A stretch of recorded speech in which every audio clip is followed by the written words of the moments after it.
Hacker. Posso?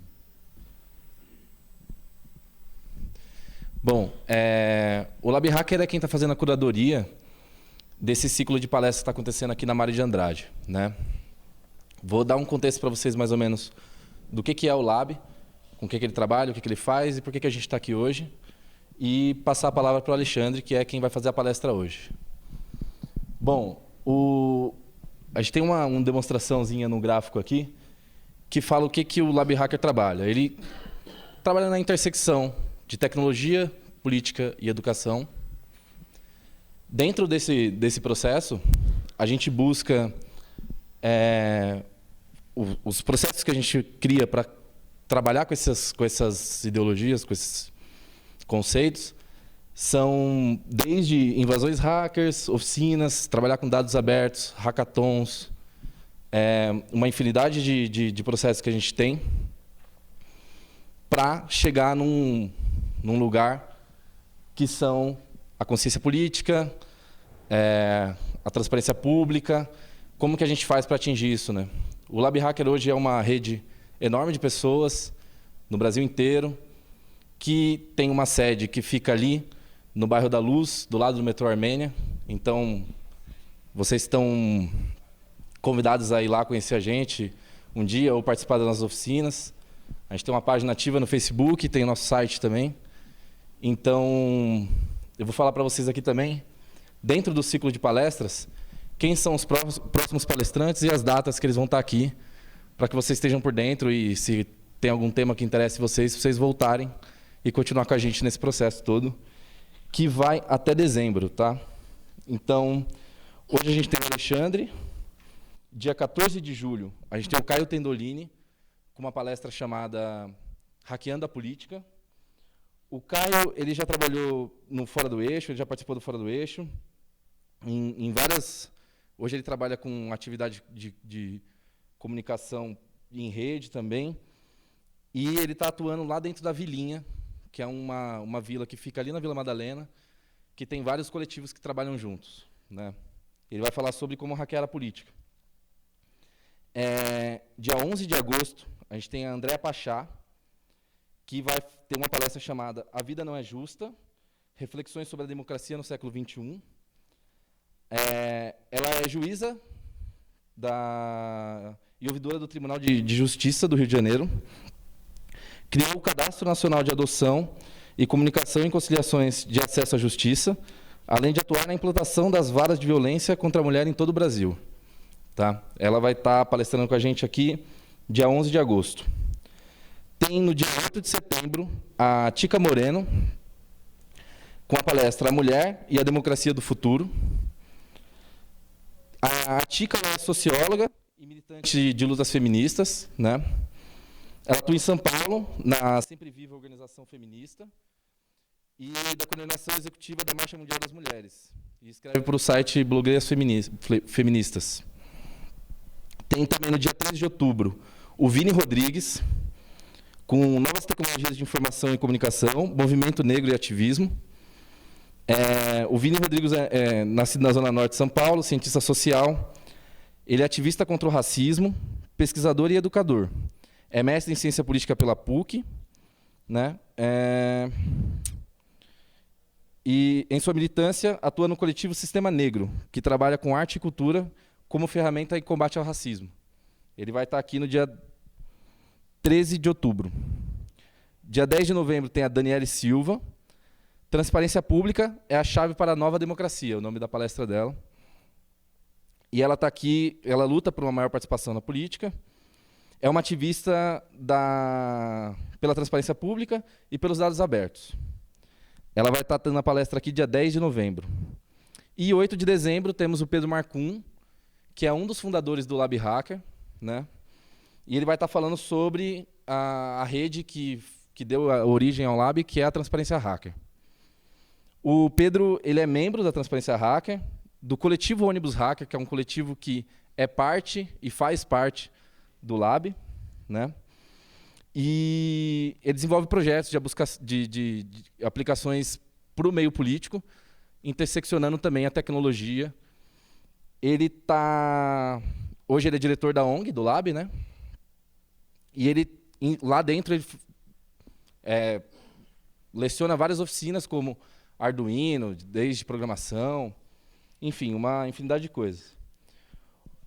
Agora eu vou passar a palavra para o Alexandre para que ele dê início à palestra deles. É basicamente isso que eu queria falar com vocês e conto com a vinda de vocês aqui também para as próximas palestras, que vai ter uma galera bem legal falando com a gente. Tá bom? Obrigado, boa noite e boa palestra.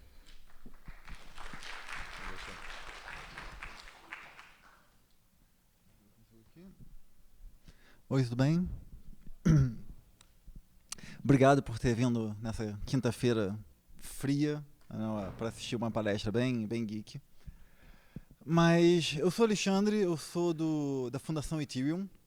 Ethereum é, na verdade, uma organização um pouco descentralizada, é uma organização mundial. A gente tem uma sede na Suíça, um centro de desenvolvimento em Amsterdã, em Berlim, gente dos Estados Unidos, eu trabalho aqui do Brasil. E o objetivo dessa organização é desenvolvimento dessa tecnologia do qual eu estou falando para vocês.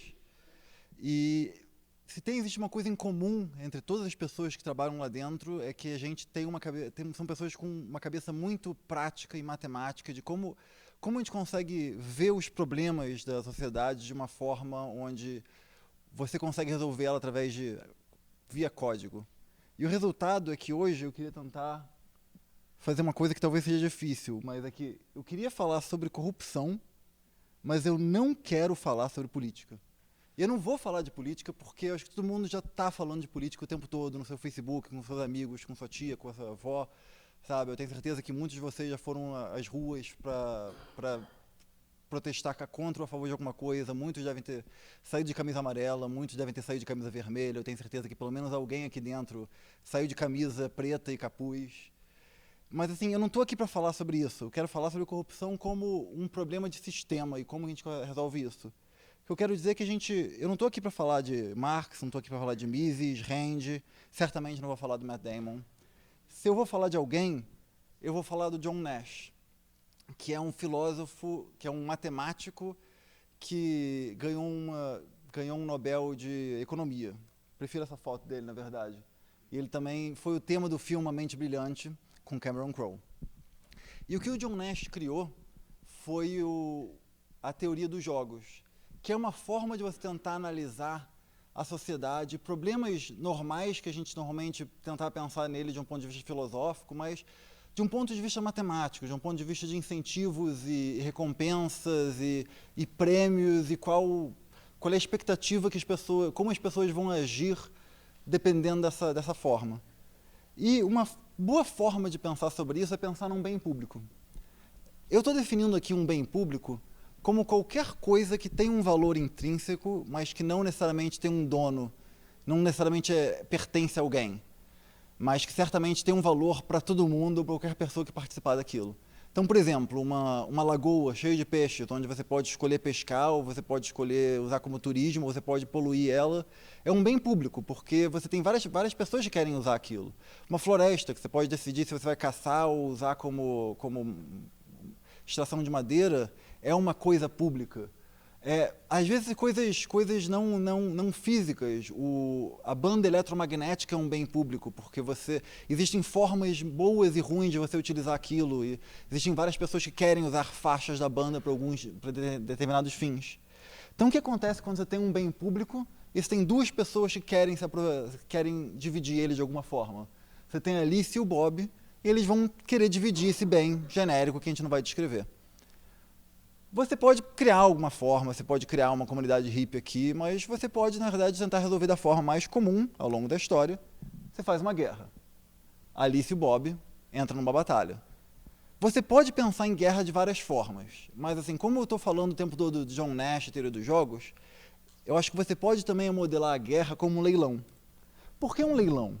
Porque, na verdade, a guerra, de certa forma, é um leilão, onde quem está disposto a fazer o maior lance, gastar mais recursos, gastar mais homens, gastar mais vida, gastar mais dinheiro, em geral, são as pessoas que vão ganhar aquele bem como um todo. Só que é um tipo específico de leilão. É um tipo de leilão chamado all pay, onde todo mundo paga. Onde a Alice perde a guerra, ela também paga o lance que ela fez. Ao contrário de um leilão onde você faz um lance e você só paga se você leva, numa guerra ou em muitas batalhas, os dois lados levam. Existe um grande problema desse tipo de leilão, além do fato de pessoas morrerem, é que ele é ineficiente. Se você pega, em primeiro lugar, se você pega todas aquelas quantidades de pessoas que estavam envolvidas, e se você botar elas para trabalhar, fazer alguma coisa produtiva com aquele bem público, talvez, como um todo, todo mundo ganharia mais. E mais do que isso, a partir do momento que você sabe que os dois vão gastar, se a Alice sabe que ela já está no prejuízo, o incentivo dela é continuar gastando. Então, numa guerra, você, em algum momento, quando você tem esse tipo de leilão, o seu objetivo é você continuar gastando, mesmo que você não tenha um lucro, porque só para você fugir do prejuízo. Existem muitas outras coisas que a gente não pensa como leilão, mas você pode modelar como leilão. Uma fila de pão, por exemplo, é um leilão. Você tem uma fila e só algumas pessoas na ponta da fila vão receber o pão ou qualquer coisa assim. Isso é um leilão, porque não basta você chegar primeiro. Você tem que chegar primeiro e não desistir da fila. Então, quem estiver disposto a dedicar mais tempo, o recurso, no caso, a ficar na fila, é a pessoa que vai ganhar o leilão e vai ganhar aquele pão. Só que, de novo, não é eficiente. Se você pega todas as pessoas que estivessem naquela fila, botasse elas para fazer pão, talvez, a sociedade ia ganhar. E, de certa forma, a nossa sociedade tem uma tendência, o mundo tem uma tendência a ser mais pacífico por essa mesma razão, porque você tem uma região que está em guerra e uma outra região que conseguiu encontrar uma solução para resolver aquele bem público, essa segunda região vai conseguir produzir mais do que aquela primeira e vai acabar ficando na frente. Então, uma solução muito usada para você fugir dessa questão histórica é você chegar num consenso. Usar um consenso. Eu quero dizer, não estou querendo dizer assim, Alice e o Bob chegarem a um acordo, virarem amigos e se abraçarem para sempre. O que eu estou tentando dizer é o conceito de você realmente usar um algoritmo de consenso, onde os dois vão concordar em algum método para resolver o conflito entre essas duas partes discordantes. E esse algoritmo pode ser qualquer coisa, pode ser um leilão, pode ser quem tiver dinheiro para pagar o advogado mais caro, pode ser quem o rei decidir, quem o padre decidir. A questão é que, e quando eu falo de conflito, eu estou falando de várias coisas, várias questões que podem surgir. Não só quem é o dono desse lago, mas assim, quem é a mãe desse bebê? Ah, corta no meio e decide. Cortar no meio e decidir é o algoritmo de consenso, entendeu? Quem chegou primeiro, qual o cheque? Se tem 2 cheques, você escreve 2 cheques, só um deles vai ter fundos, como você decide qual deles vai ter fundos para você não ter? O banco vai decidir isso, porque é quem chegar primeiro. O banco vai ser o algoritmo de consenso. Qual o seu número de identidade? Qual o seu número de telefone? Por que você só tem uma identidade e outra pessoa não tem? Todas essas coisas são uma forma de você encontrar um consenso, onde a Alice e o Bob concordam que vão naquela grande mão que vai dizer qual é a verdade, e essa mão vai escolher e vai dizer, o Bob vai ganhar. O importante pensar aqui é que o consenso não precisa ser perfeito. Ele só tem que ser mais eficiente que a alternativa. E a gente sabe qual é essa alternativa. Então a gente pode pensar nisso, na verdade, como se você discorda desse algoritmo de consenso, por exemplo, você pode concordar em seguir leis. Você pode criar uma sociedade onde todo mundo concorda com uma série de leis, uma série de éticas ou uma religião, todo mundo concorda em seguir aquilo. Você segue não porque aquela lei é perfeita, mas porque você sabe que você discordar daquele algoritmo de consenso vai fazer com que você volte para aquele outro método muito menos eficiente, onde muito mais gente morria e muito mais coisas eram gastas. Então, o algoritmo de consenso mais comum é você eleger um nó coordenador, eleger um rei, um juiz, alguém que vai estar lá para decidir resolver essas coisas todas.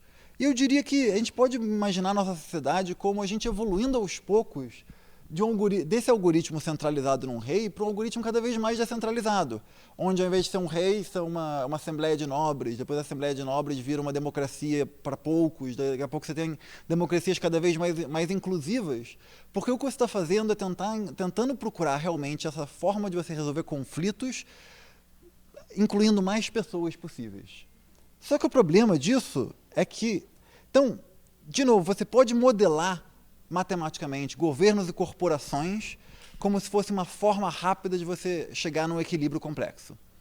Quem falou isso foi o Vitalik. Vitalik é um garoto que tinha 19 anos quando ele criou o Ethereum, há 2 anos atrás, e ele ainda é, hoje em dia, uma das cabeças do projeto todo. Qual o problema desse consenso que a gente usa hoje em dia? É que ele é centralizado. E o problema de uma coisa centralizada é muito óbvio, que ela é frágil. Você só precisa atingir aquele núcleo para você destruir aquele sistema todo. Ou pior, você pode não destruir, mas se você corrompe aquele núcleo, você toma controle daquilo. Sempre que você tem um poder muito concentrado, você vai ter um poder muito corrompido, você vai ter corrupção, você vai ter todas essas coisas que a gente tem. Já existem soluções para isso, que é a internet foi uma solução para isso. A internet, quando foi criada, ela foi feita para resistir a um ataque nuclear. Por que ela resiste a um ataque nuclear? Porque cada nó da internet é igual a todos eles. Se você destrói um, mesmo que ele estivesse no centro, mesmo que ele fosse importante, o que vai acontecer é que a rede se redistribui e se reconecta. E mais do que isso, os nós que sobrevivem, a rede vai ser mais forte, porque os nós que sobreviveram eram nós que resistiam àquele tipo de ataque. Então, numa rede descentralizada, como mais ou menos você usar muito antibiótico e você criar uma superbactéria, uma rede descentralizada, quanto mais você ataca ela, mais ela resiste, mais ela fica no ar e mais é meio que você impossível tirar ela do ar. É por isso que você não consegue tirar e-mail do ar, por exemplo. O e-mail é uma série são diversas redes descentralizadas de computadores no mundo inteiro que estão trocando mensagens. Não existe um grande servidor de e-mail, se a gente ignorar o Gmail, por exemplo. Então, para você tirar o sistema de e-mail do ar, você tem que tirar todos os computadores que já estão conectados à rede. O BitTorrent é um ótimo exemplo também. Você não consegue tirar o BitTorrent do ar porque você tem 3 computadores na rede, ele vai continuar existindo. Então essa é a nossa internet hoje em dia. Nossa internet ela começa como uma rede descentralizada, mas ela tem um problema grave, que é ela não tem consenso. Porque rede descentralizada não tem consenso, como a gente viu. Então cada servidor, que teoricamente era só para ser um nó a mais, cada servidor acaba rodando o seu próprio código específico para rodar alguma coisa.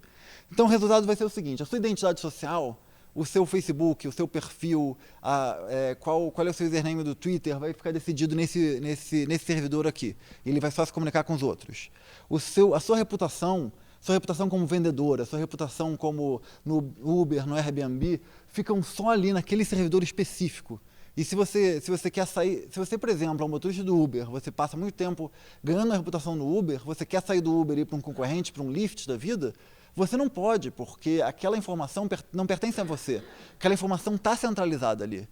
Então, você vai ter um outro computador ali que vai ter seus dados bancários. E para eles se comunicarem é difícil, porque são sistemas proprietários que não se comunicam diretamente e cada um deles tem o seu próprio sistema de chegar a um microconsenso. Você tem milhares de microconsensos na internet. O resultado é que a internet hoje é mais ou menos assim. Ela não é mais uma rede completamente descentralizada. Você tem alguns nós muito mais importantes do que outros. Se você tira a Amazon do ar, você tira a internet do ar, porque muita gente depende da Amazon. Se você tira o Facebook do ar, muitos aplicativos você não vai conseguir se conectar neles, porque muitos aplicativos usam o Facebook para se conectar. Como é que você cria consenso numa rede descentralizada? Até 2009, isso era considerado impossível. Em 2009 surgiu o Bitcoin, e com a tecnologia por trás dele, que se chama blockchain, que ele consegue trazer isso, que é você conseguir fazer uma rede completamente descentralizada, de pessoas que não se conhecem, que não se confiam umas nas outras, elas concordarem numa alguma verdade universal.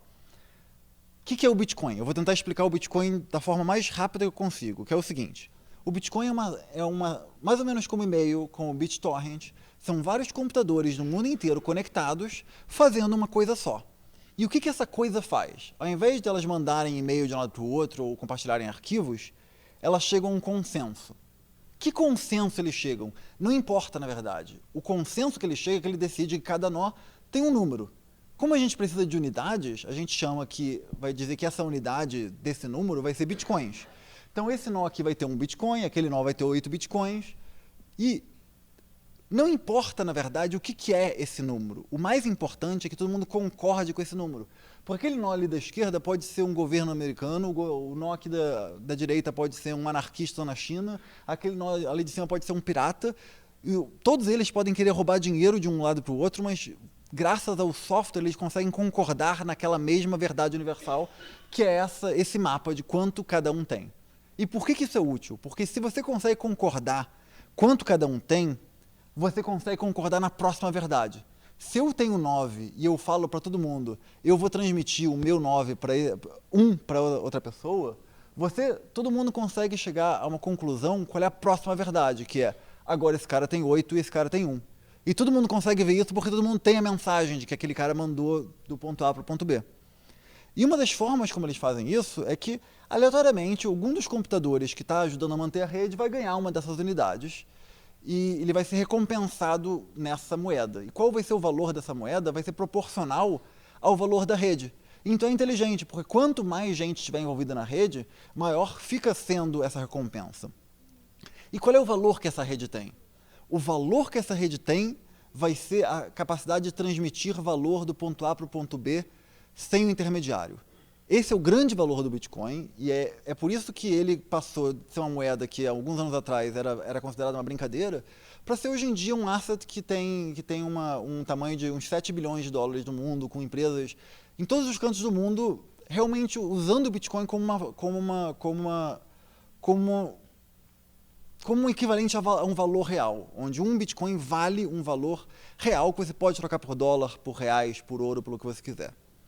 Só que o outro lado é que, graças ao fato que você está recompensando todo mundo, qualquer um pode entrar, e é ótimo, e a gente conseguiu criar, de certa forma, o maior computador descentralizado já criado é o da rede de Bitcoins.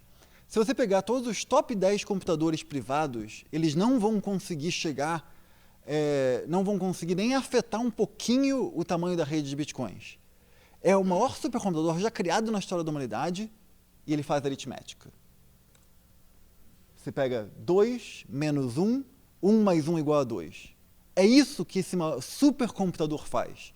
É meio que assim, por que você tem um computador tão poderoso, que pode fazer tantas coisas, que pode chegar a consenso? Consenso é importante, a gente viu como que consenso ajuda você a resolver conflitos, e conflitos podem ser todo tipo de coisa, e você está usando ele só para fazer aritmética. E aí que a gente dá o passo que eu vim falar, que é o Ethereum. O que é o Ethereum, então? O Ethereum pega essa tecnologia do blockchain e aplica ela para a forma como a gente trata servidores. Hoje em dia, servidores da internet funcionam dessa forma. Você tem cada um rodando o seu próprio código e eles trocam informações um com o outro. Às vezes, se um quer pegar a informação do outro, ele pede, ele manda. O que a gente faz é, imagina você pega esses computadores e quebra eles completamente e reorganiza eles em nós separados, onde ao invés de cada computador ter o seu próprio código, cada um dos computadores está, na verdade, rodando uma versão menor do código da rede, da rede toda. Tem várias vantagens nisso. A primeira vantagem é que agora é uma rede completamente centralizada que não vai sair do ar. Porque o seu código está copiado em todos os outros lugares. Então, quando você coloca um código, um programa rodando nessa rede, ele nunca vai sair do ar da mesma forma que os e-mails ou BitTorrent não saem do ar. A segunda vantagem é que, como todos os softwares meio que estão na mesma máquina, é muito mais fácil você fazer uma interação entre eles, porque todos eles usam mais ou menos a mesma linguagem. O que você pode fazer com isso? Uma das primeiras coisas mais óbvias é que você pode fazer o seu próprio banco. Né? O que o Bitcoin faz é um banco, na verdade. Como é que você pode fazer o seu próprio banco? Você pode fazer o seu próprio banco amanhã na sua firma com uma planilha Excel. Se você começar a escrever assim, fulano está devendo uma cerveja para fulano, fulano disse que ia pagar uma cerveja para ciclano, você vai estar meio que fazendo um banco da sua firma. Só que esse banco não vai escalar pela simples razão que quem mantém a sua planilha Excel é você. Então você não vai conseguir fazer com que milhões de pessoas confiam na sua planilha Excel, sendo que você pode a qualquer momento apagar essa planilha, sumir do mapa, ou simplesmente começar a criar cervejas para todo mundo tá devendo cerveja para você. A partir do momento que você pega essa planilha Excel, você coloca numa rede descentralizada, ela passa a ser muito mais valorosa, porque o que acontece? Essa sua planilha, ela não vai sair do ar, e as regras que você colocou, onde diremos, existem tantas dessas moedas, essas moedas não podem ser criadas, você consegue criar uma criptomoeda, ou um banco, ou qualquer coisa assim. Existe uma outra coisa ainda mais interessante, que é além de fazer uma criptomoeda, que é você fazer... Porque agora a gente tem um software, então, que pode guardar dinheiro de um lado para o outro. O que a gente descreveu é um software que guarda o conceito de cada um ter o seu saldo. Com isso, como você pode criar outros softwares em cima, você pode criar uma empresa, então, em cima disso. Uma empresa tradicional é assim, aquilo que a gente viu, né? Você tem uma pessoa central e várias pessoas na ponta meio que trabalhando para elas. Quando uma empresa quer trazer tecnologia para elas, em geral ela faz isso. Ela faz a automatização das pontas, onde aquele cara ali do centro tem o emprego dele garantido e ele substitui a ponta, ele substitui a caixa do supermercado, substitui o motorista, vai substituir o operário da fábrica por um robô, que vai fazer um trabalho barato. Só acontece o seguinte, esses caras da ponta são os caras que têm menor salário. O cara do meio é o cara mais caro. E o cara do meio é quem tem bônus no final do ano, é quem gosta de comer caviar e tem uma lancha particular. O que acontece se você inverte isso e cria uma empresa assim, onde as pontas você tem humanos que tomam decisões, que vão fazer um pequeno trabalho, que vão pegar do ponto A para o ponto B, e o centro é todo automatizado. Todo automatizado no sentido onde quem define recursos, como você pega o recurso do ponto A para o ponto B, como você cuida do dinheiro, você coloca todo num software central, não num banco, não numa planilha Excel de alguém. É um software que cuida de tudo aquilo e um software que não sai do ar. Isso é o que é chamado uma DAO, é uma organização autônoma descentralizada. Como é que isso quer dizer na prática? Eu vou tentar fazer uma demonstração ao vivo, vou criar para dar uma ideia melhor.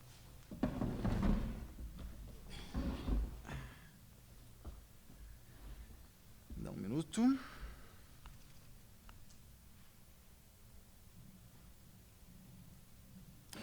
Vocês conseguem me escutar direito? Então tá ótimo. Isso aqui, na prática, é o software no qual a gente está falando o tempo todo. Tá? É o software no qual eu trabalho, no qual a gente está montando. Você tem, como se fosse você acessa e tem a sua conta aqui, você tem várias pessoas e elas têm dinheiro e tem diversas coisinhas aqui. Só que a graça é o seguinte, é que você pode usar esse software para construir, para fazer o que é chamado um contrato inteligente, que é você escreve um software, sobe ele na rede. Como é que a gente faria? Vamos criar um contrato inteligente agora. Tá? Você vai aqui, o Bob vai criar um contrato. Vamos pegar o contrato. Você não precisa fazer o contrato do zero, a gente tem vários contratos aqui no nosso próprio site. Aqui tem um contrato de uma moeda. Eu uso o copy-paste ali. Você pode, a vantagem de você fazer copy-paste é que você pode chamar o seu advogado /programador e ele vai analisar o seu contrato para ter certeza que está tudo direitinho. E aí o que esse software faz é o seguinte, ele analisa quais são os parâmetros desse contrato. Que nem você tem um contrato que tem assim, só preenche aqui o seu nome, seu CPF, não sei o quê. Esse contrato faz a mesma coisa. Ele analisa esse contrato e descobre, esse aqui é um contrato de fazer um token, de fazer uma moeda. Tudo que ele precisa é saber de alguns parâmetros. Quais são esses parâmetros? Quantas moedas vão ter? Eu vou criar 100 moedas. Qual o nome dessa moeda? Eu vou chamar de shares. Quantas unidades? Não vai ter casa decimal. Qual o símbolo? Eu vou usar percento como o meu símbolo da minha moeda. Estou numa rede privada. Tudo que você vai fazer é que você não precisa ler o código, você só precisa seguir isso. Coloco minha senha e ele vai criar esse... Pronto.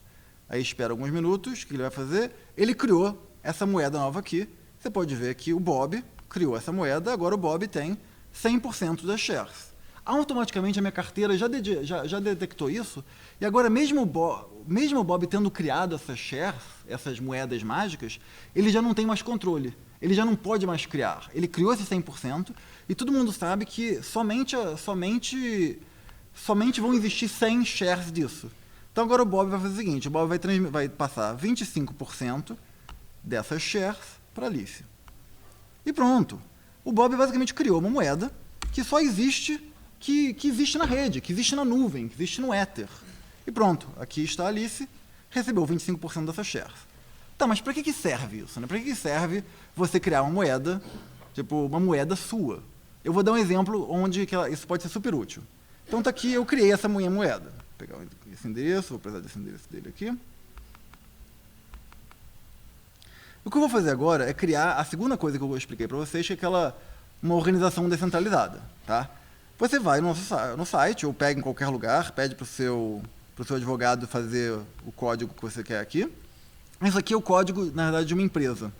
Uma empresa completamente autônoma, uma empresa que não existe em um país nenhum, uma empresa que não tem banco, mas uma empresa que vai ser capaz de administrar dinheiro e ela vai usar como forma de decisão sobre essa empresa, a gente vai usar essa shares que a gente acabou de criar. Acabei de criar essa shares, ok, eu vou criar uma associação e vou dizer, essas shares vão ser o poder de decisão dessa empresa. Tudo que essa empresa fizer vai ser decidido pelas pessoas que têm essas shares. E o que eu vou fazer aqui é que eu vou já iniciar ela com 100 Ethers, que é uma moedinha interna que a gente criou para fazer isso. O que eu vou fazer, eu coloco minha senha, e aí em alguns segundos o que ele vai fazer é que ele vai criar agora essa nova empresa, que pronto, está aqui, foi criada uma empresa, vamos chamar ela de LabHacker. Criei o LabHacker e eu dei para ele 100 Ethers. Ether é uma moeda, tem valor de mercado, que seria equivalente a botar $1.500 aqui. No caso, não de verdade, essa aqui é uma rede fake, mas você poderia colocar aqui. O que você faz com esse dinheiro? Esse dinheiro está sendo segurado por esse software. Esse software não está no meu computador mais, esse software está na nuvem. E a única forma da gente mexer esse dinheiro é você seguir as regras que foram decididas na hora que você subiu o software na rede. Então, como é que funcionam essas regras? Vamos dizer que eu quero mandar dinheiro para a Alice. Coitada da Alice, não tem dinheiro nenhum aqui.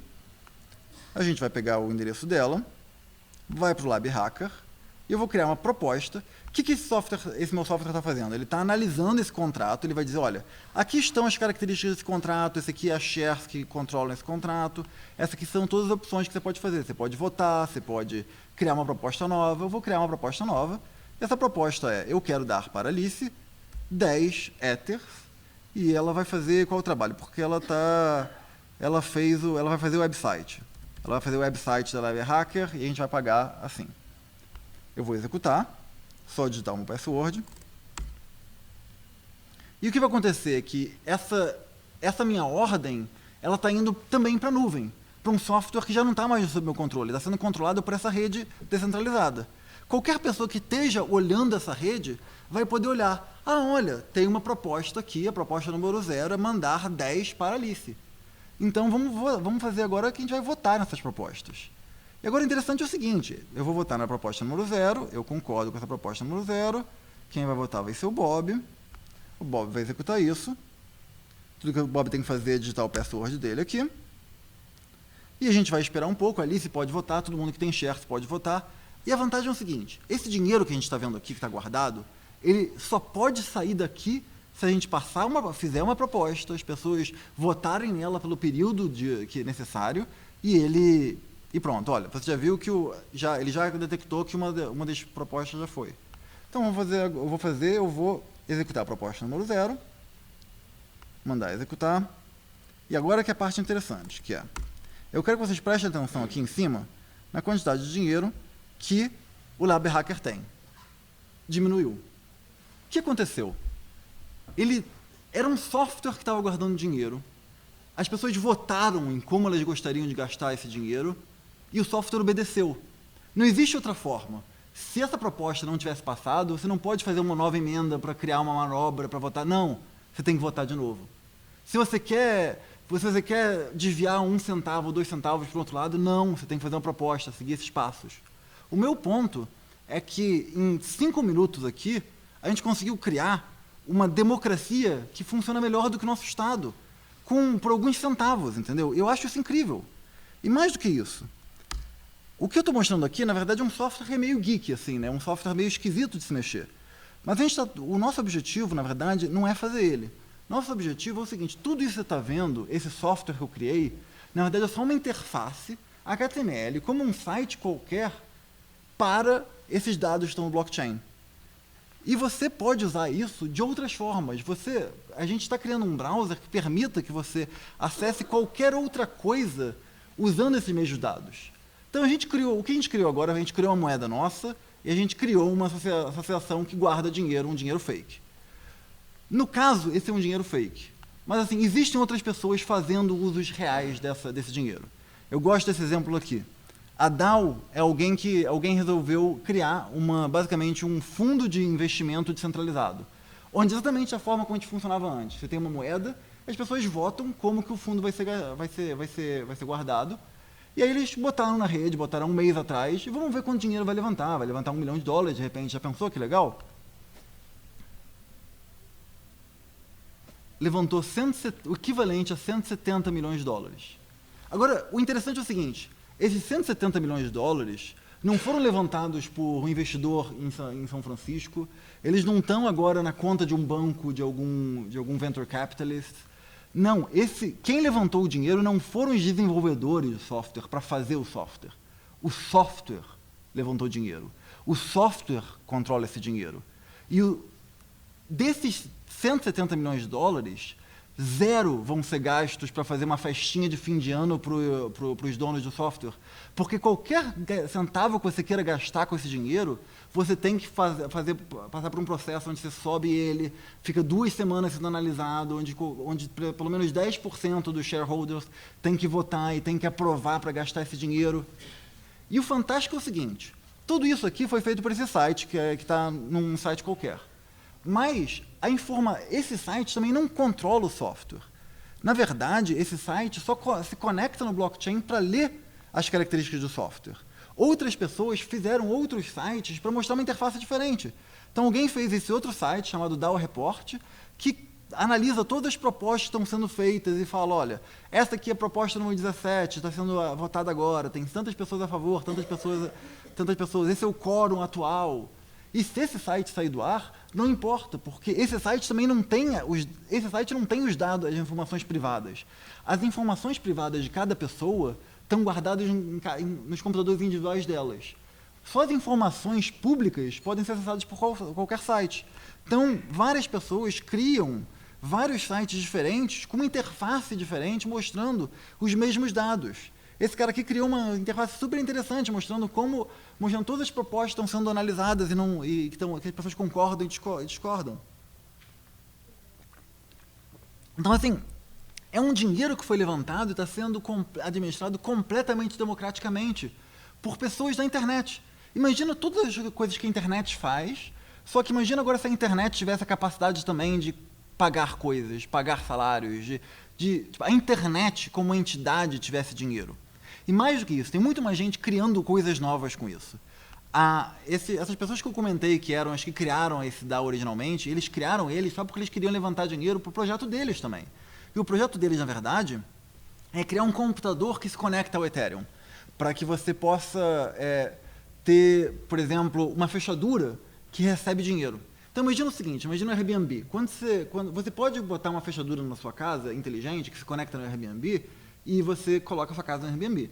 Mas quando você aluga isso, o que vai acontecer é que você está alugando para o Airbnb, você está pagando um FII para o cartão de crédito, que está indo para um banco, que está mandando uma mensagem para o Airbnb, que está mandando uma mensagem para o servidor, que está mandando uma mensagem para o servidor na sua casa, que está falando para a fechadura, abre a porta para fulano de tal. O que eles estão criando aqui é diferente. É uma fechadura que tem dinheiro. Você paga dinheiro, não para a casa, não para o dono da casa, não para o Airbnb, você paga dinheiro à fechadura. A fechadura tem dinheiro. Um outro exemplo, Uber. O Uber é incrível, o Uber quer acabar com o monopólio do táxi, mas o Uber, o objetivo dele, na verdade, é substituir o uso dos carros.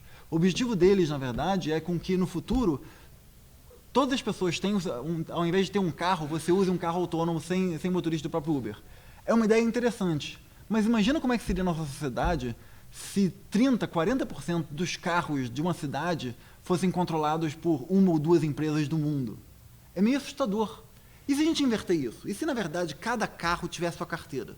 Se cada carro puder tomar a sua própria decisão de compra? Se cada carro puder decidir quanto que ele vai cobrar e aonde que ele vai, o dia que ele vai trabalhar? E se cada carro pegar esse lucro que ele está tendo e reinvestir e contratar alguém para recarregar a energia dele, para fazer a manutenção dele, para pagar isso? E outra coisa legal é que o carro não precisa de festa de fim de ano.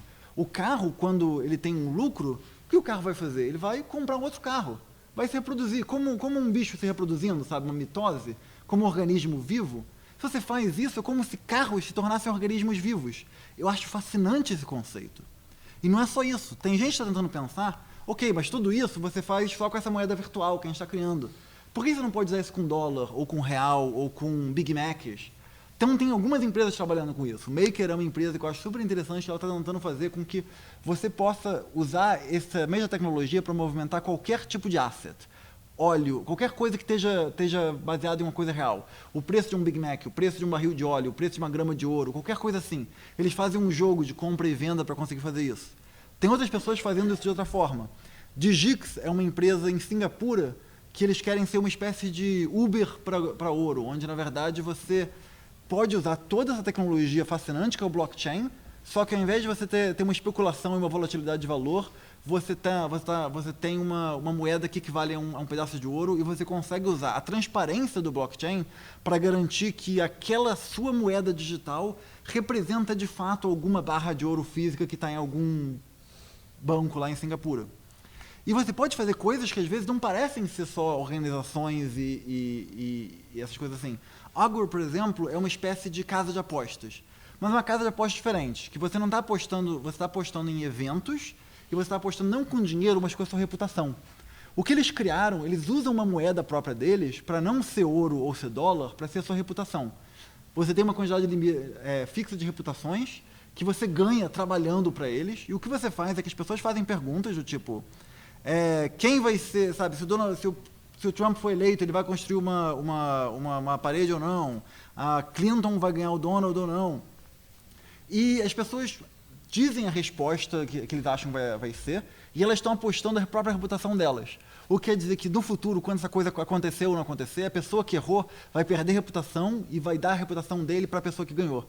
E o resultado disso é que você tem uma rede que consegue prever as coisas com uma precisão muito melhor do que a nossa forma atual, onde basicamente quem grita mais alto e quem usa gravata é a pessoa que vai estar certa. Ou então, por exemplo, o caso daquela moça do Santander, vocês devem se lembrar que ela tinha falado, olha, se o resultado da eleição for tal, o dólar vai subir. Ela tinha razão. E o resultado que ela teve foi que ela perdeu o emprego por isso. Esse é um tipo de sistema onde você pode dizer uma coisa que você acredita que vai acontecer e a única consequência que você vai ter é que, se você estiver certo, você vai ganhar mais reputação, se você estiver errado, você vai perder. E outra coisa fascinante é o seguinte, todas essas tecnologias que eu estou mostrando para vocês, o ouro, o maker, o Slock, a DAO, a própria capacidade de você criar o seu contrato ali na hora,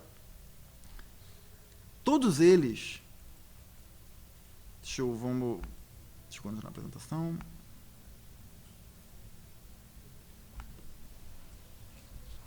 Então, o que a gente faz é o seguinte, a gente cria um contrato específico que pode equivaler a uma moeda, que pode equivaler a qualquer coisa, e ele se conecta com uma organização descentralizada, que você depois conecta ela com um outro contrato, que você pode conectar com outro contrato, porque a organização, de repente, pode ter shares ela própria, como se ela estivesse vendendo os próprios shares. E a vantagem é, todos esses contratos que eu conversei, eles se conversam entre si. A DAO pode usar o Augur para tentar prever se alguma coisa vai acontecer ou não, se alguma coisa é um bom investimento ou não. A pessoa que está usando o Augur, ela pode usar a reputação dela para vender a reputação dela e trocar por ouro, porque afinal, que assim ela pode, é como se ela recebesse um salário por estar dizendo coisas corretas. Então, quanto mais as pessoas criam softwares e contratos nessa rede, mais ela se torna útil. E assim, e uma outra coisa fascinante, que é, a gente está criando esse browser, então, que o objetivo o que eu quero é que não seja tão geek esquisito você poder criar uma coisa nova, você não precisa nem olhar uma linha de código se você não queira. O que a gente quer é que você possa criar uma empresa descentralizada com a facilidade que é você criar um blog ou criar um grupo do Facebook. Só acontece o seguinte, por enquanto, a forma como a gente está fazendo é que a interface é toda feita, a interface você acessa ela num servidor normal. Então, são vários elementos, na verdade. O consenso, você usa o blockchain, você usa o Ethereum, só para cuidar dessas partes de consenso, onde as pessoas têm que concordar com alguma coisa. Agora, arquivos, a imagem, o JavaScript, a fonte, todas as coisas que você precisa para criar um app bonitinho, a gente está guardando, o que a gente vai fazer é que ao invés de guardar num servidor que é centralizado e que pode sair do ar, a gente está criando uma tecnologia chamada Swarm. É como se fosse o BitTorrent conectado com o Ethereum, que é basicamente você, ao invés de ter um site num servidor único, ele tem um site numa rede descentralizada, com a grande vantagem de quanto mais pessoas estiverem acessando aquele site, mais rápido ele fica, e não mais lento ele fica. Mais barato é você manter um site. Então, é muito legal porque uma app popular, ela se torna cada vez mais rápida. E, finalmente, tem uma terceira peça aí, que é mensagens estão sendo passadas por um protocolo também interno, que é chamado Whisper, que vai servir para, por exemplo, se você está criando um Twitter descentralizado, as suas mensagens não precisam ficar no blockchain. Suas mensagens, ainda mais se elas são temporárias, você pode só usar formas criptográficas para provar que você é você e botar sua mensagem ali. E tudo isso, o resultado é que a gente quer criar uma internet realmente centralizada, uma internet realmente onde você não pode tirar um aplicativo do ar porque um juiz do interior do Paraná decidiu que aquele aplicativo era para sair do ar. O que a gente vai criar é, ao invés de você acessar um IP, na verdade, é uma forma de você acessar um computador, você acessa um conteúdo. Você coloca esse bando de números e letras são uma assinatura criptográfica do conteúdo que representa um conteúdo. Então, o que você está fazendo, na verdade, é você está descrevendo para o computador exatamente o tipo de conteúdo que ele quer que você encontre e ele vai encontrar esse conteúdo para você. Então, você está falando para ele qual o conteúdo que você quer e ele está te dando. Seria o equivalente você, ao invés de dizer em qual prateleira o livro está, eu digo, o título do livro é esse e ele vai te encontrar qual é o livro. Só que, obviamente, a gente não quer que as pessoas tenham que digitar esse tipo de coisa, essas coisas enormes. Felizmente, esse problema já foi resolvido com sistemas de domínios. Na internet, você acessa IPs, ao invés de você acessar IP, você acessa google.com, porque o DNS foi inventado para isso.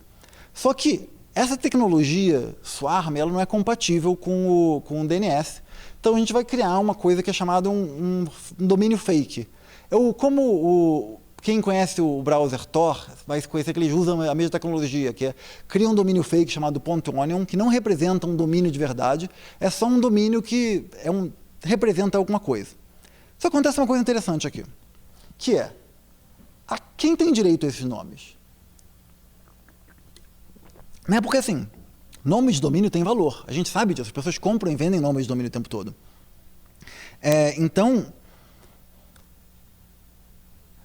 a priori, ninguém é dono do dicionário, né?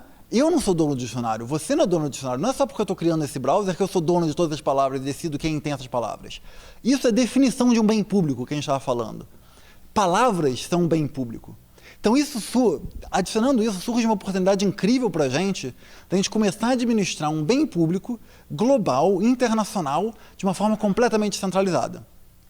E é isso que a gente vai fazer usando só Ethereum. Então, primeiro a quem tem direito de um bem? Inicialmente, o que a gente vai fazer você pode fazer um leilão cego, onde é uma forma inteligente, onde você pensa num nome, você escreve ele de uma forma que você não consegue, que ninguém divulga, e diz quanto você está disposto a pagar para aquele nome. Se em uma semana ninguém mais quiser esse nome, quer dizer que provavelmente é o nome original que você criou. Então, você vai ter direito a ter esse nome de graça. É uma forma justa de fazer isso. A segunda coisa que você quer é que você quer que nomes sejam bem utilizados. Afinal, um bem público, você não quer que uma pessoa só compre 1000 nomes para revender para os outros. Então, o que você pode fazer é você pode pedir para que as pessoas paguem um FII periódico pequeno, por ano, diremos, para que ela mantenha aquele nome. E aí tem um truque legal aqui. Imagina que você queira pagar, sei lá, 0,001% do valor por ano do valor total daquele nome. Como é que você faz você vai precisar de um fiscal do imposto de renda? Você vai precisar de um governo para ter certeza que as pessoas estão declarando o imposto dela? Não! Você pode fazer um truque legal. A pessoa pode dizer quanto que ela valoriza aquele nome. Quanto mais ela dizer, quanto maior for o valor que ela disser, maior vai ser a taxa que ela vai pagar. O porém é que se ela falar um valor muito baixo e alguém quiser comprar o nome dela, ela vai ser obrigada ou a vender ou a pagar a diferença. Então, uma forma como você consegue, na verdade, é o seguinte: se a gente está tentando eliminar a corrupção do uso do bem público, você também está, de quebra, também eliminando eliminando a possibilidade de pessoas não pagarem os impostos. Você está eliminando também a evasão de impostos porque esse bem é completamente administrado de uma forma autônoma. E uma outra coisa legal é que você pode fazer. Eu falei que seria, sei lá, 0,01% por ano. Por que esse valor? Eu chutei. Você pode fazer com que todos esses valores sejam ajustáveis por votação. Agora, quando eu falo votação, é colocar não uma pessoa no ar. Não é colocar um político que vai controlar esses parâmetros. Você pode eleger um contrato inviolável, que é uma coisa super interessante. Imagina você votar não num político, mas votar num contrato que vai dizer exatamente tudo aquilo. E aí vem a segunda questão, que é, você está levantando um monte de dinheiro, o que você vai fazer com esse dinheiro? E aí, eu acho que é interessante, o ideal seria, obviamente, que você conseguisse uma forma mágica desse dinheiro ser bem gasto. A verdade é que quanto mais você tem dinheiro, mais existe uma... Quanto mais você tem um dinheiro central, mais as pessoas vão ter uma tendência a querer roubar esse dinheiro. Então existe uma solução muito simples. Você queima o dinheiro todo. Pelo menos até as pessoas descobrirem uma forma de usar essa tecnologia e esse dinheiro não possa ser jogado de um lado para o outro, simplesmente queima. Você joga ele fora. E uma das vantagens é quando você queima o dinheiro, nada é perdido, na verdade. Quando você queima o dinheiro, você está, na verdade, valorizando o dinheiro que todo mundo mais tem no bolso. Então, você não está realmente perdendo nada. Então, o que eu estou querendo dizer é o seguinte, imagina que, com isso, com essa tecnologia toda, a gente tem a oportunidade de testar algumas coisas interessantes. A gente consegue testar governança completamente autônoma. Como você tem um bem público, um bem que as pessoas levantaram, e você consegue usar... governar ele sem ter seres humanos, intermediando ali. A gente pode testar eleições completamente transparentes. Você pode criar um algoritmo que decide a eleição da forma como você quer. Vai ter segundo turno nessa eleição, não vai ter, vai ser uma eleição por approval rating ou não vai ser. E você consegue colocar ela também no blockchain. Você consegue fazer com que propriedades sejam autogeridas, onde você tem o seu nome de domínio não pertence mais ao ICANN. Hoje em dia, o ICANN é um problema, porque o governo dos Estados Unidos ele tem o direito de... Ele consegue, às vezes, mudar o dono do domínio de alguém, porque uma pessoa... Se você tem um domínio que não é dos Estados Unidos, mas está violando alguma lei americana, é possível que você perca o seu domínio, porque aquele nome pertence a alguém. Então, imagina se os domínios se autogerissem. Finalmente, imagina se você consegue também criar identidades e as pessoas terem os seus próprios dados pessoais. Se você junta tudo isso, você consegue ter um uso eficiente de bens públicos, que no caso, eu estou aplicando para o domínio. Mas tudo isso que eu estou descrevendo, a gente poderia aplicar perfeitamente para qualquer coisa à nossa volta. Você poderia aplicar isso para a propriedade. O que é a sua propriedade? O que é um cartório, se não um grande banco de dados dizendo a quem pertence vários retângulos que existem no mapa do Brasil? Tudo isso poderia ser automatizado de uma forma onde todos os centavos que são levantados ali são gastos somente com eleições transparentes e governança via DAOs, para que você saiba que o dinheiro não vai ser desviado. Como é que a gente faz para implementar isso, né? Quem que a gente pede? Vamos começar uma hashtag, vamos fazer uma lista no Avaz. Não. Tem uma cena que eu gosto em Watchmen, que é o seguinte, tem uma cena final, aquela cena clássica onde o vilão está contando para o mocinho o plano diabólico dele, e o mocinho fala assim, eu não vou deixar você estourar essa bomba. E o vilão responde, você acha que eu ia te contar meu plano se você pudesse parar a bomba? Eu não vou estourar a bomba, eu já estourei isso há 35 minutos atrás. Tudo isso que eu falei não é uma ideia teórica. Todos esses fatores já existem. Essa tecnologia já está no ar. A DAO, que eu falei, ela já existe, levantou milhões de dólares assim. Essa empresa Agora, que está tentando fazer aposta no blockchain, já existe, já está trabalhando. Todos esses elementos já existem, já estão sendo trabalhados, já estão sendo subidos, já estão entrando, de certa forma, num blockchain onde eles não vão sair de lá. E o que eu venho aqui então pedir para vocês, o que eu quero lançar um desafio o que a gente quer é procurar empreendedores, designers, gente criativa, jogadores, pessoas comuns, para ajudar a usar isso de uma forma interessante. Arranjar formas criativas de usar isso, arranjar formas mais fáceis de usar essas ferramentas. E, honestamente, eu estendo esse convite também a todos os cunhas, a todos os canalhas, a todos os cafajestes e ladrões corruptos do país, porque, assim, se você vê uma pilha de dinheiro e você quer roubar, eu convido você a vir e tentar roubar. Porque se existir uma forma desse dinheiro ser desviado, é uma forma que a gente pode consertar, porque tudo isso é código, e todo código pode ser um upgrade. A DAO, no momento que ela foi criada, no dia seguinte alguém descobriu um bug, e a comunidade se juntou e está trabalhando para resolver esses bugs. Esse estado que a gente está acostumado com corrupção, onde as pessoas desviam dinheiro, isso é um bug, e você pode, de certa forma, resolver. É isso que o Ethereum é. Na verdade, um software inviolável, que uma vez que você sobe ele fica na nuvem e não pode ser alterado, não pode sair de lá, que ele administra dinheiro, pode mexer com dívidas, pode mexer em qualquer tipo de banco de dados que você quiser. Ele é uma ferramenta para um consenso global. Se você quer que uma pessoa da Califórnia, da África e da Coreia consigam olhar para o mesmo número e concordar, não, isso é o que aconteceu de fato, você pode usar o blockchain para ele é perfeito para isso. Ele pode servir como um patch para a corrupção.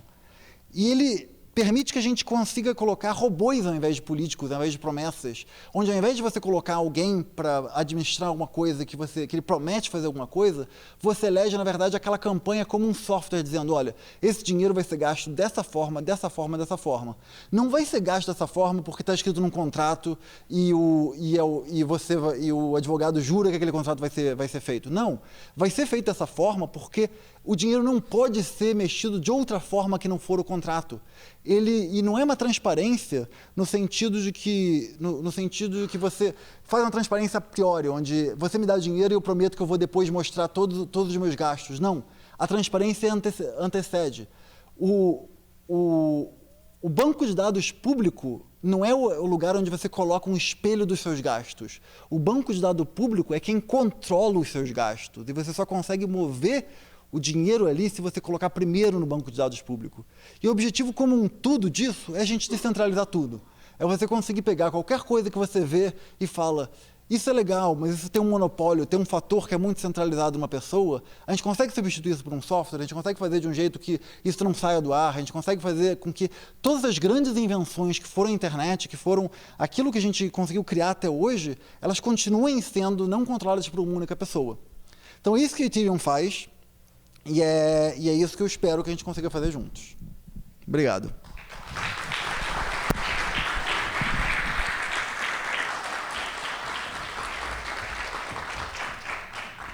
Perguntas, comentários? Alguém? Perguntas agora?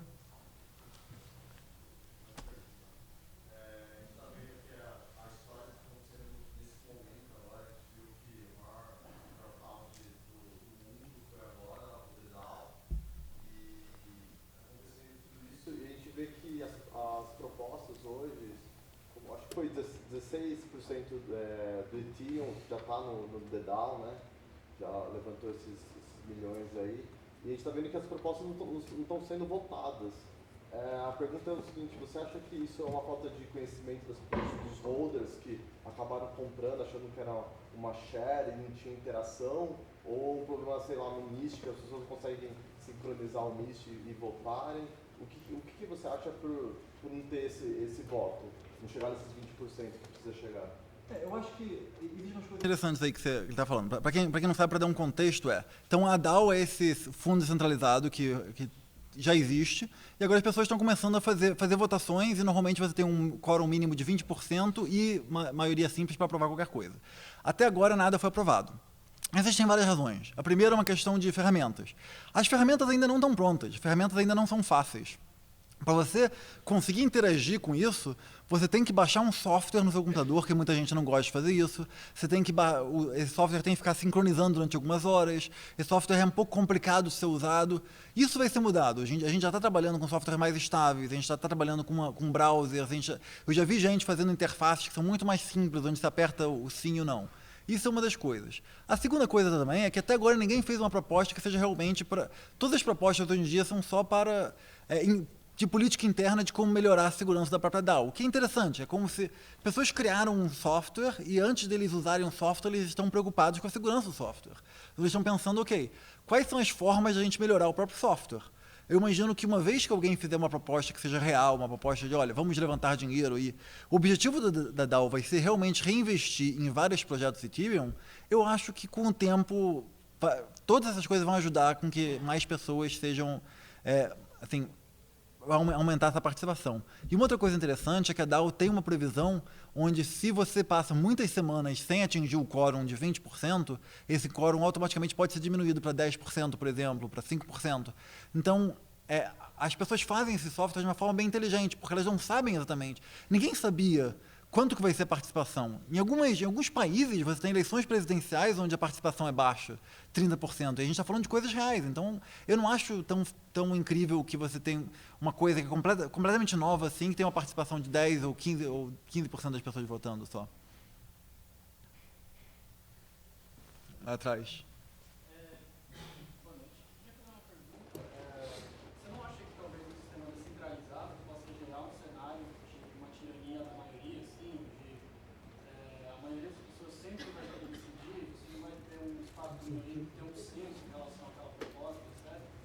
Existem duas coisas aí, tá? Uma coisa é a plataforma e outra coisa são os softwares específicos.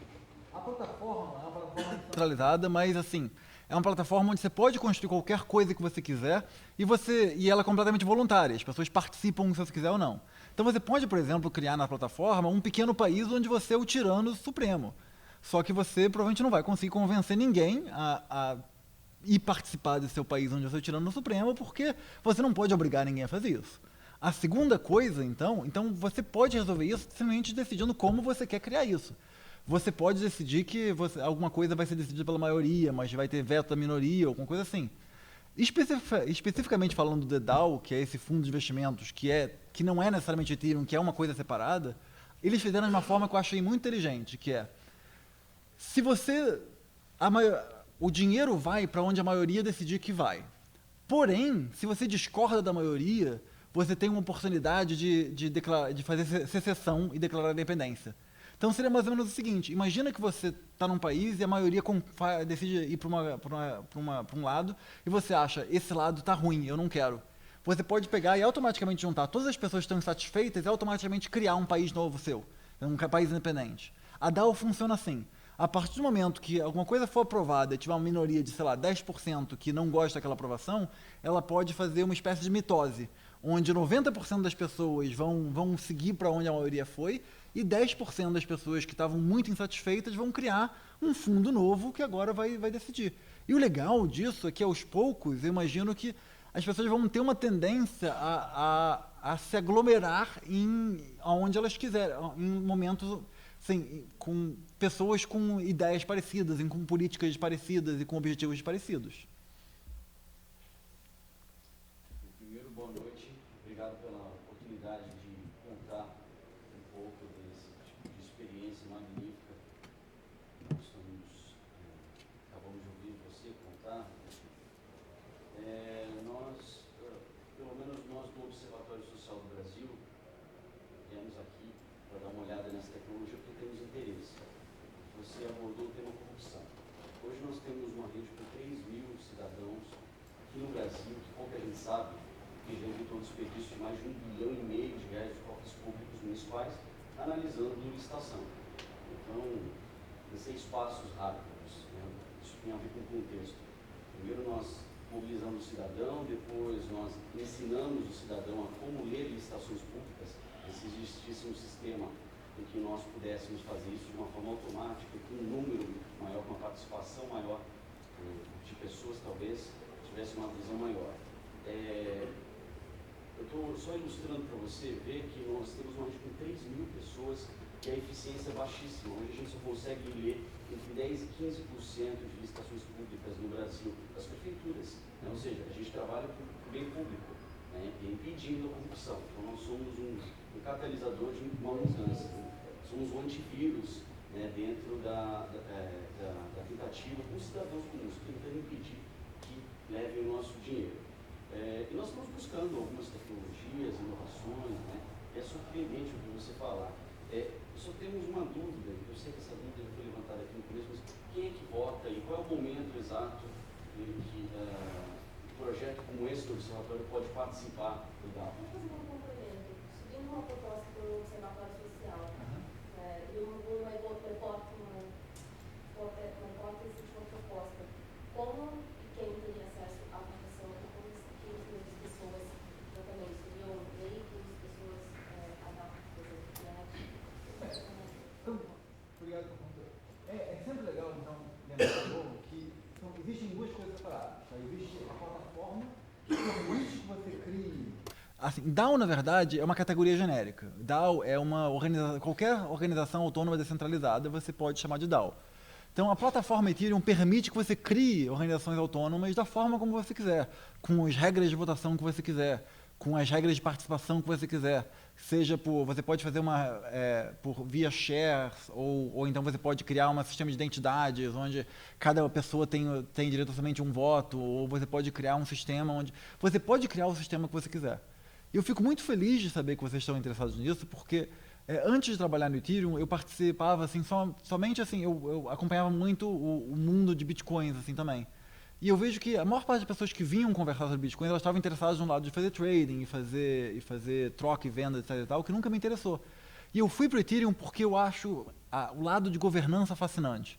E eu tenho, ao longo do ano, falando com pessoas em todo lugar, no Brasil inteiro, e muita gente vem com projetos sociais como o seu, e eu acho fascinante ver como tem muito brasileiro com esse foco também.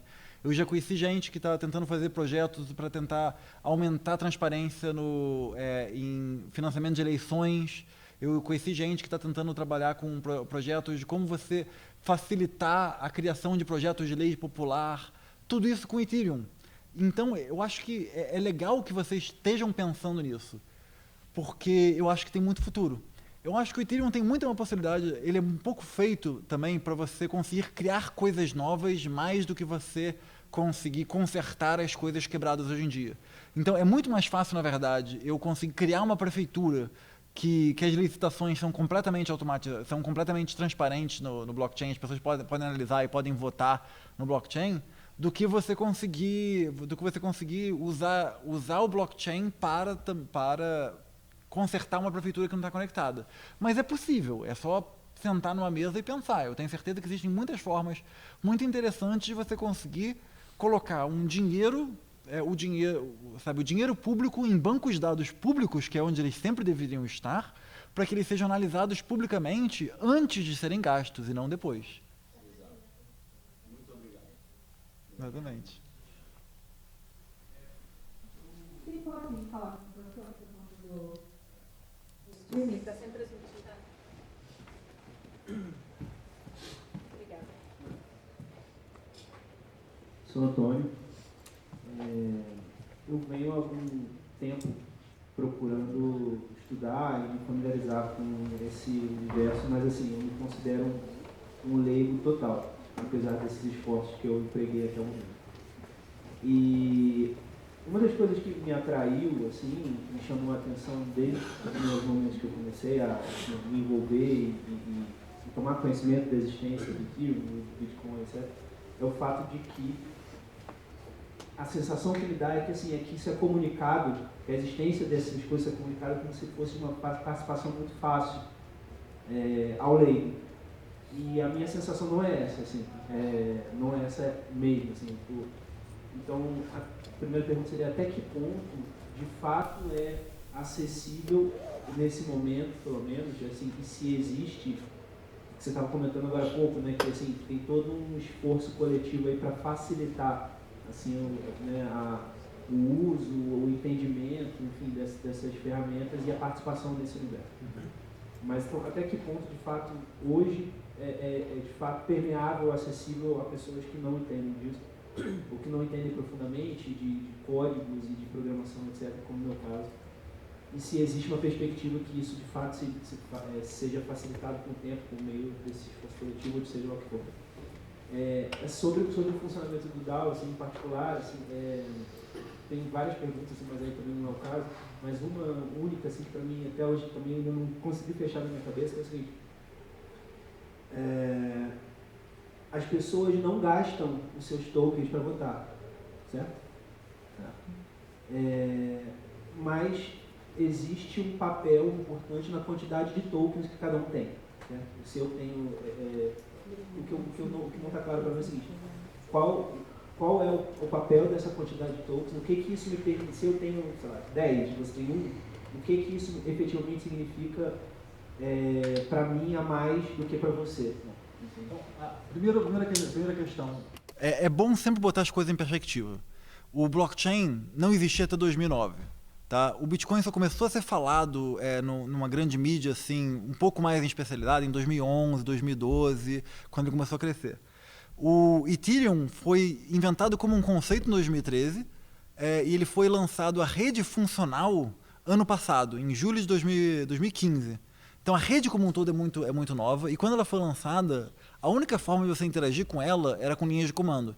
A primeira vez que eu fiz essa apresentação aqui na frente de um público foi há alguns meses atrás, foi há menos de um ano atrás.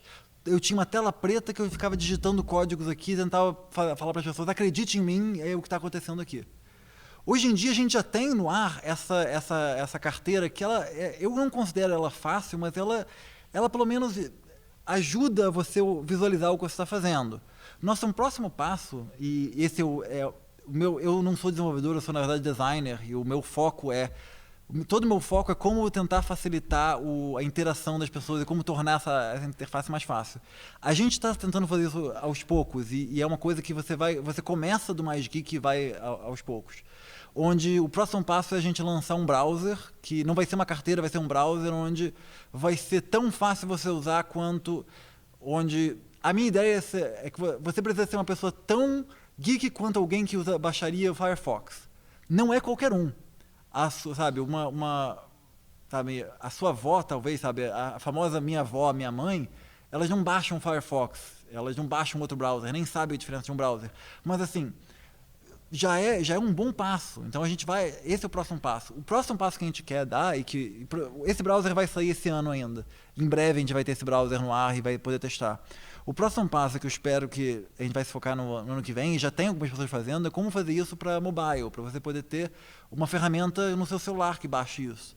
E o que eu imagino que vai acontecer é que em algum momento, e não deve demorar muito, deve ser no ano que vem alguém já deve estar fazendo isso, talvez daqui a 2 anos já vai ser tecnicamente possível, você fazer uma ferramenta onde você mandar um token para alguém, você mandar dinheiro para alguém, você fazer uma votação em alguma coisa, seja tão fácil quanto você usar o WhatsApp. O WhatsApp tem tecnologias muito complicadas por trás deles, mas você vê que ele está em todos os celulares Android e hoje em dia quase todo mundo consegue ter acesso a um celular Android.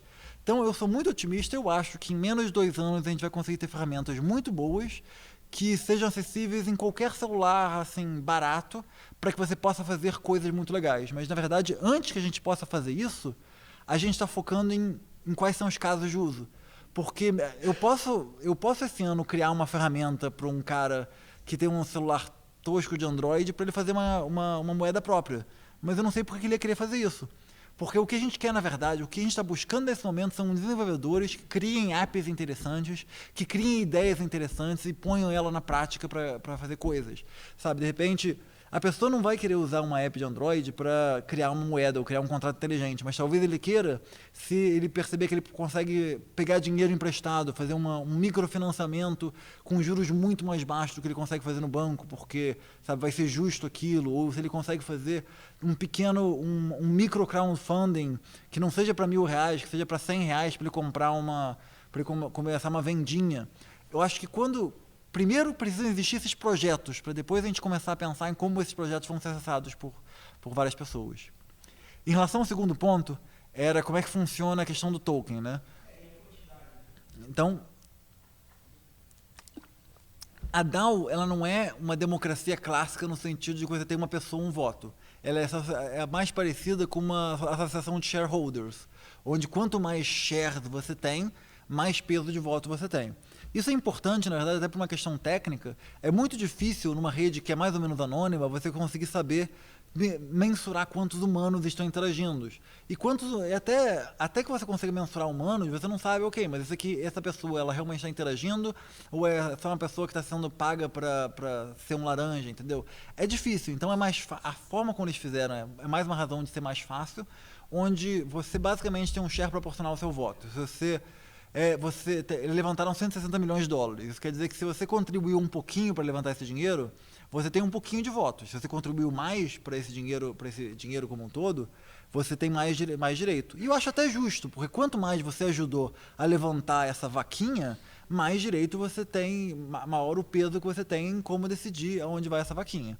E a forma como eles fazem é que... Então, é assim que funciona. É uma questão, é um peso por qual contribuição você fez no início da vaquinha. Responde a dúvida, é isso?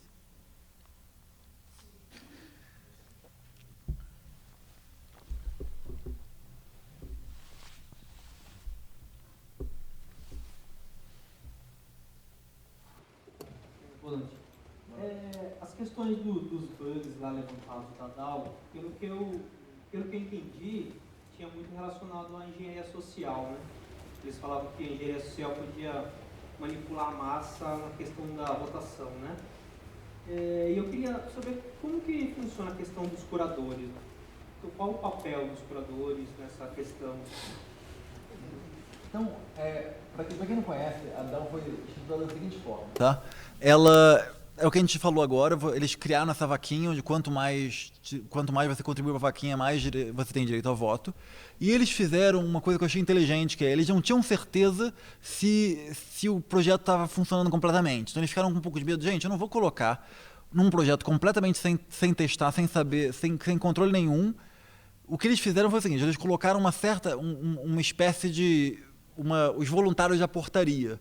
São umas 12 pessoas que eles escolheram, eu sou um deles que eles me chamaram, onde são basicamente pessoas que ajudam a analisar para saber se os projetos que estão sendo votados, que estão sendo postos em votações, se eles são projetos legítimos ou se eles são, na verdade, uma tentativa de fazer engenharia social.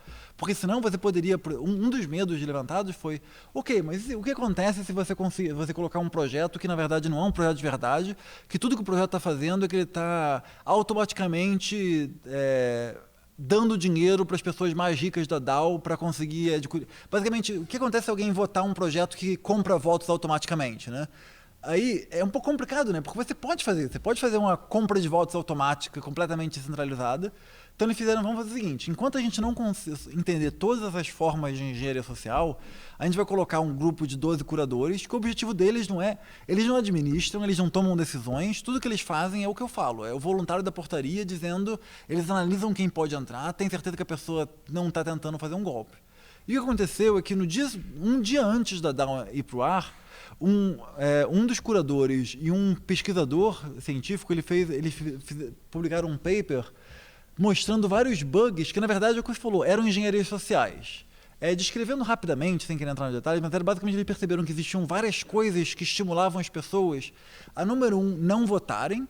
Existiam vários... Se você não concorda com o projeto, existiam vários desestímulos a você não votar ou a você votar na última hora. Como existiam vários estímulos a esses, uma das coisas que podia acontecer é um projeto ficar com poucos... Porque se você vota não a um projeto, você pode estar ajudando o projeto a ganhar, porque ele vai ter mais quórum de participação. Então o que eles pensaram seria o seguinte, você pode ter um projeto que está mais ou menos equilibrado, ter um pouquinho de pessoas votando sim, um pouquinho de pessoas votando não, e na última, porque ninguém está muito estimulado a votar, e nos últimos minutos alguém vai conseguir fazer uma grande votação que vai conseguir fazer ele passar do quórum, ter o quórum bastante, o projeto vai passar, ninguém queria que ele passasse. As pessoas ficaram meio que assustadas, porque isso era um risco real de engenharia social que ninguém tinha pensado.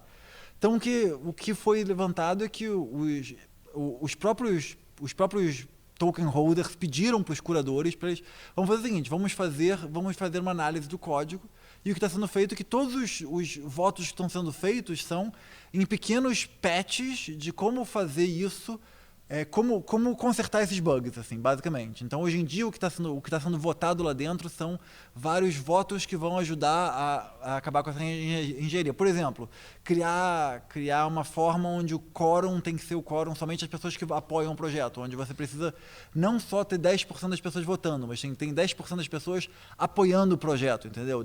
Assim, se você é contra o projeto, você tem um estímulo a votar nele, e várias outras coisas que estimulam as pessoas a votarem contra um projeto se eles não querem que ele saia para o ar. Você acha que, assim, a gente voltando para o mundo da política, a gente conseguiria eliminar os curadores? Porque isso pode ser assim, né?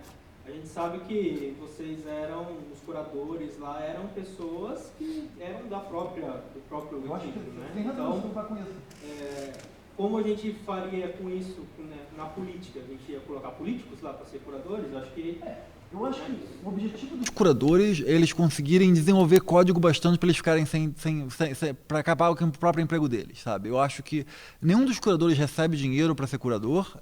Basicamente você tem muito trabalho, as pessoas cobram de você e o nosso maior objetivo, na verdade, é conseguir criar sistemas que façam que esse projeto seja completamente autônomo e não precise mais depender de pessoas. Ou então até se for decidido então uma coisa que você pode fazer, na verdade, é aos poucos substituir curadores por robôs que vão fazer algumas dessas coisas.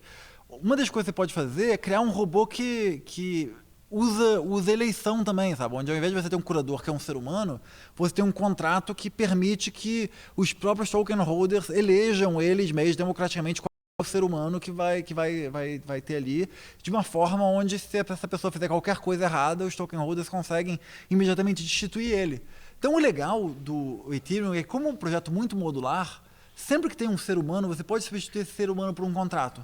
Então, no momento, você tem um ser humano aqui. Você pode pegar o curador é um contrato que precisa que tem 12 contas, onde você precisa de votação de 5 para passar qualquer coisa. Hoje em dia são 12 seres humanos, mas você pode substituir isso por 12 robôs também. E esses robôs podem ser controlados por pessoas nas pontas. E se essas pessoas nas pontas tiverem substituindo como uma rede, entendeu? Sempre que essa ponta aqui deu um problema, você pode cortar ela fora e colocar um robô e esticar, para que em algum momento a capacidade que um ser humano tenha de fazer alguma merda com esse sistema como um todo seja cada vez mais diminuída. Hoje em dia os curadores têm pouco poder. Hoje em dia os curadores não conseguem saber nada como o dinheiro vai acontecer. O único poder que os curadores têm é simplesmente aceitar propostas. Os token holders têm que votar nas propostas. A gente pode usar código para diminuir ainda mais esse poder. E eu acho que devemos fazer isso.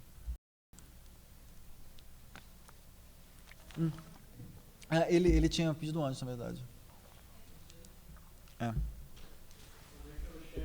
gostaria de saber como esses contratos invioláveis conseguem lidar com a possibilidade de mudança social radical, se isso fosse levado a uma político real. Porque a gente sabe que em momentos críticos existem rupturas, inclusive, de contratos que até então eram invioláveis. E nesse caso, significaria você ter que refazer a rede inteira? Como é isso? Todos os contratos são completamente voluntários. Então, por exemplo, se você um fundo, sei lá, eu crio um fundo de investimento, eu crio uma organização, você só consegue participar dessa organização se você entrar lá dentro. Então, existem duas coisas que você pode fazer. Primeiro, é uma questão técnica. Você pode imaginar a possibilidade de fazer um upgrade. A DAO, o contrato é inalterável e inadulterável, a não coloque uma cláusula no próprio contrato que permita isso. A DAO, por exemplo, faz isso. A DAO ela tem uma cláusula onde, se você conseguir 53% dos votos declarando fazer um upgrade para algum lado, ela vai transmitir todos os fundos dela para um novo contrato e ela vai poder fazer um upgrade. Então você consegue fazer, na verdade, se você quiser mudar completamente a estrutura, você consegue fazer meio que uma revolução dentro daquele código e você pode fazer um upgrade. A segunda coisa que você pode fazer, na verdade, que eu acho muito mais interessante você pode ignorar completamente, se tem um código que você não gosta dele, você pode simplesmente ignorar ele completamente e criar a sua própria cultura, criar o seu próprio contrato, criar a sua própria organização que seja uma concorrente a ela, que seja uma paralela a ela e que vai fazer aquilo que você quer. Porque, de novo, o contrato social numa rede dessas é diferente de um contrato social num país. Você mora num lugar, as pessoas que moram à sua volta, você é meio que obrigado a conviver com aquelas pessoas, porque não tem jeito, porque você tem que arranjar uma forma de conviver com elas. Na internet, se você está num grupo que você não quer conviver com aquele grupo, você tem perfeitamente o direito de se teletransportar daquele espaço e criar um grupo novo onde você pode conviver com pessoas novas. Então funciona por um lado com a possibilidade de secessão e por outro lado com mudanças, mas são mudanças que precisam estar previstas no próprio código anterior, certo? Ou então, com outra possibilidade, simplesmente, se a gente for usar for imaginar como se fossem países, você pode ter uma revolução interna e mudar a estrutura do país, você pode ter uma secessão e o país se multiplica em 2, ou você pode descobrir que existe todo um novo continente e todas as pessoas que estavam no país antigo que estavam sendo oprimidas podem se mudar e ir para um novo continente e criar um país novo, entendeu? E a internet é ilimitada. Sempre vai ter um novo continente para você continuar. Se você não está feliz aqui, você pode simplesmente sair e ir para esse lugar novo. Ninguém está te segurando. Essa que é uma graça, essa que é uma coisa mágica dela.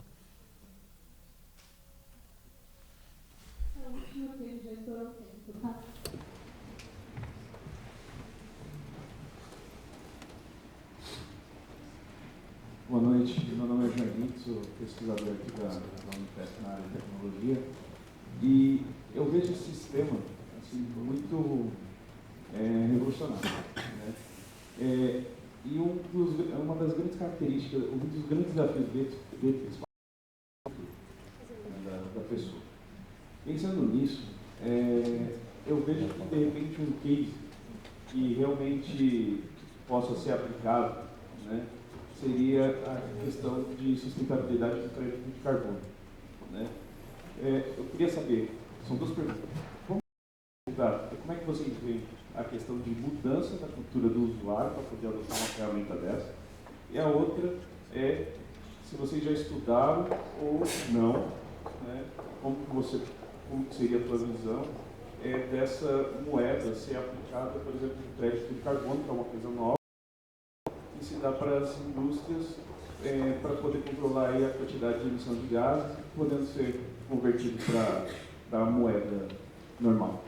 Primeiro, sobre a questão da cultura do usuário, eu não me preocupo muito porque as pessoas estão acostumadas a mudarem de aplicativos, mudarem de plataformas, mudarem de redes. Então, da mesma forma como a internet vai evoluindo constantemente, porque tem novos usuários entrando. E a gente tem uma oportunidade incrível onde, na verdade, a internet passou a ser uma curiosidade de 100 milhões de pessoas para ser uma realidade para 1 bilhão e daqui a pouco para 7 bilhões de pessoas.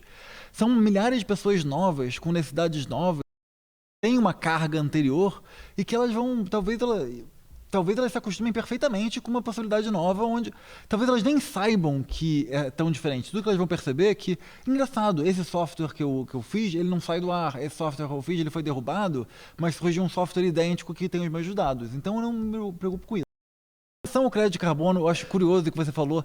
Vocês já pensaram sobre isso? É errado, na verdade. A gente cria uma plataforma.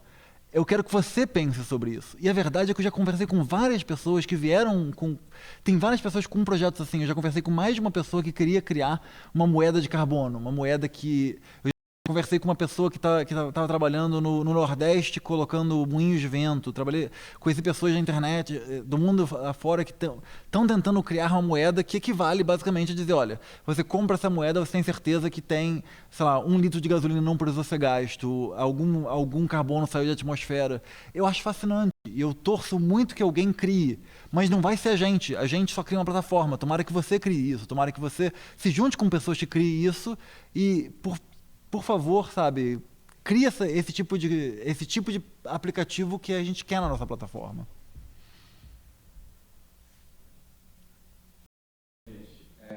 Então a gente chegou no encerramento. Eu queria agradecer a todo mundo que veio e espero que a gente continue mantendo a qualidade e a intensidade da palestra, como foi a dessa hoje, para as próximas. Também espero vocês, caso vocês tenham interesse para as próximas palestras, a gente vai estar postando na página do LabHacker e compartilhando junto com a biblioteca as próximas palestras, tá? Queria agradecer ao Alexandre também. Muito obrigado pela palestra esclarecedora. Obrigado pela oportunidade também de poder estar aqui, ao LabHacker e à biblioteca. Tá certo, e manteremos contato e é isso, gente.